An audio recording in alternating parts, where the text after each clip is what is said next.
Assalamualaikum warahmatullahi wabarakatuh. Video ini merupakan salah satu tugas UTS dari mata kuliah model pembelajaran sekolah dasar.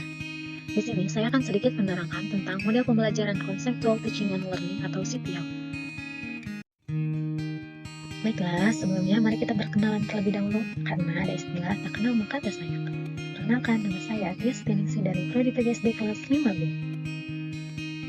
Baiklah, selamat menyaksikan model pembelajaran CTL atau Conceptual Teaching and Learning.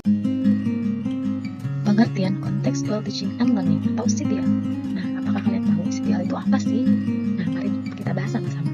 CTL atau Contextual Teaching and Learning merupakan suatu strategi pembelajaran yang menekankan kepada proses keterlibatan siswa secara penuh untuk menemukan materi yang dipelajarinya dan menghubungkan dengan situasi kehidupan mereka, sehingga siswa didorong untuk dapat menerapkannya dalam kehidupan mereka sehari-hari. Nah, pembelajaran kontekstual ini juga merupakan pembelajaran yang terjadi dalam hubungan yang erat dengan pengalaman yang sesungguhnya.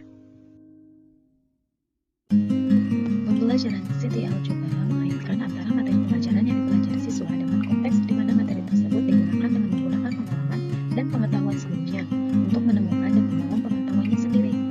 Materi pelajaran akan bermakna bagi siswa jika mereka mempelajari materi tersebut melalui konteks kehidupan mereka. Langkah-langkah model pembelajaran CTL diantaranya yang pertama, kembangkan pemikiran bahwa anak akan belajar lebih bermakna dengan cara bekerja sendiri, menemukan sendiri, dan mengkonstruksi sendiri pengetahuan serta keterampilan barunya. Yang kedua, kembangkan sifat ingin tahu siswa dengan bertanya. Yang ketiga, laksanakan sejauh mungkin kegiatan individu untuk semua topik pembelajaran. Yang keempat, ciptakan belajar berkelompok. Yang kelima, hadirkan model pembelajaran sebagai contoh pembelajaran. Yang keenam, lakukanlah penilaian sebenarnya dengan berbagai cara dan sebagainya. 7. Yang pertama ada modeling.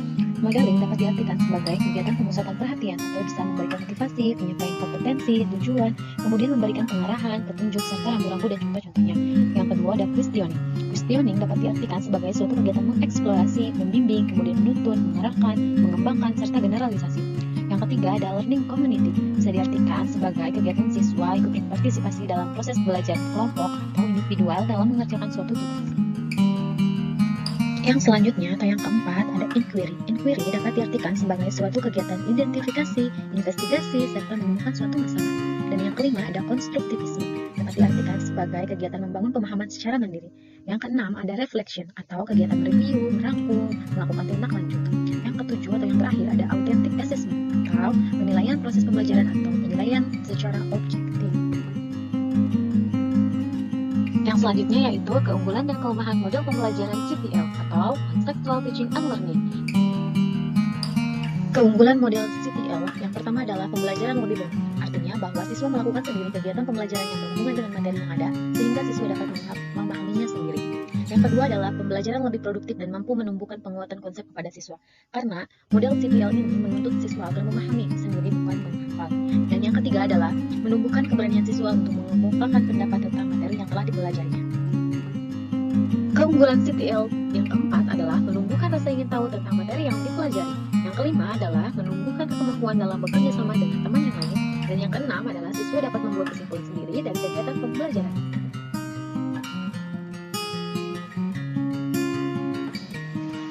Yang selanjutnya yaitu kelemahan model Conceptual Teaching and Learning adalah yang pertama, bagi siswa yang tidak dapat mengikuti pembelajaran tidak mendapatkan pengetahuan dan pengalaman yang sama dengan teman yang lainnya, karena siswa tidak mengalami proses belajar sendiri. Yang kedua adalah perasaan khawatir pada anggota kelompok akan semakin menghilang karena harus menyesuaikan dengan anggota kelompoknya.